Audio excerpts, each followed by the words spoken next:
G'day, Learner Dad here. I'm about to do a little song called Fortunate Son by Creedence Clearwater Revival.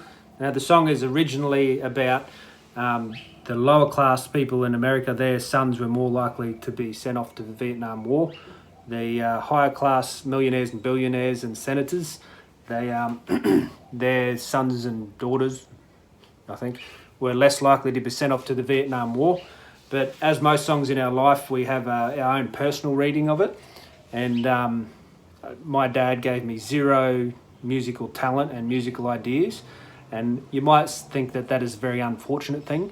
But as I've got older, I've thought that it's quite a fortunate thing, because it's given me the freedom to do what the hell I want to do with music. So you'll see in this one, I do weird stuff like play reggae in songs in a reggae style that you wouldn't normally think to do. So my Fortunate Son cover here is in the reggae style. Yeah, Dad has no idea. He probably wouldn't even know what reggae style is, but there you go. And the other thing is, even though my dad has very, very little musical influence on my life, one of the few bands that he really does like, and that I like as well, quite a lot, is Creedence. So we do have a connection there, and he likes. I'm pretty sure he likes this song. So have a little listen to my reggae Fortunate Son song, and don't give me any feedback, because I don't really want to know. Thanks. Some folks are born made to wear the flag. Ooh, red, white, and blue, yo. And when the band plays Hail to the Chief, oh, they point the cannon at you, Lord. It ain't me, I ain't no senator's son, no. It ain't me, I ain't no fortunate one, no.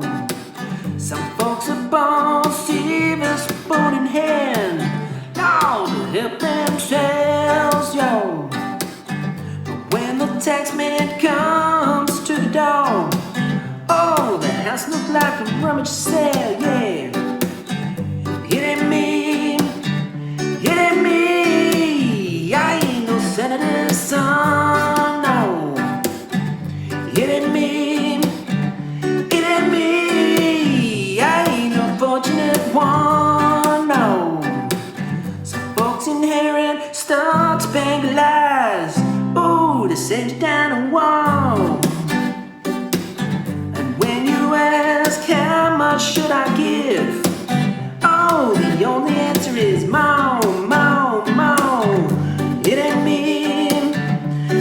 me, I ain't no fortunate one, no. It ain't me, I ain't no fortunate son, no. It ain't me, I ain't no fortunate son, no. And I've just remembered that my old man has a bit of a story about it as well, about his about when he got called up or didn't get called up to go to Vietnam, and he's just about to tell you the story right now. Can you remember it, old man? Yes, I can remember it. I was born in 1952, so when I turned 20 in 1972, they had national service going. What you had to do was register your name, which I did, and what they had was a thing like bingo, a round basket with a handle on. They started in January, they dropped out half a dozen balls, and those ball numbers were the days of that month. Then they went down through to June. I'm on the 15th of June, my number never come out, and they went right through the end of the year, so I put the paperwork in to join the regular army. And at the same time I got a job in the PMG, which is now Telstra.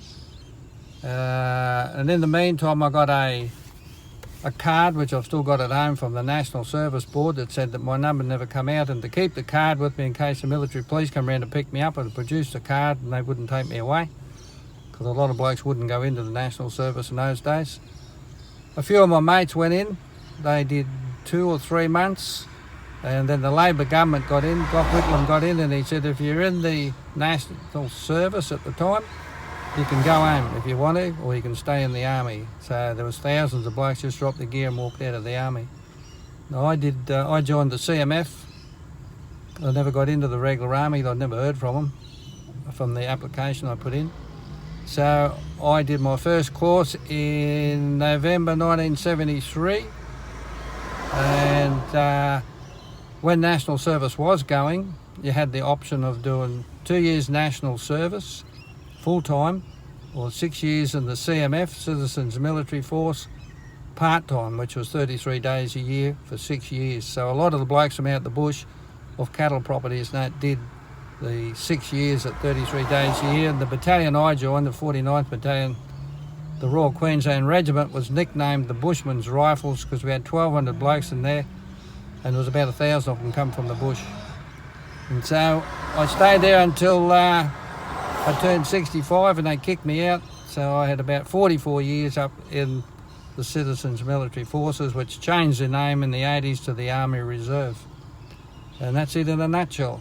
So I'm a burnt-out old digger.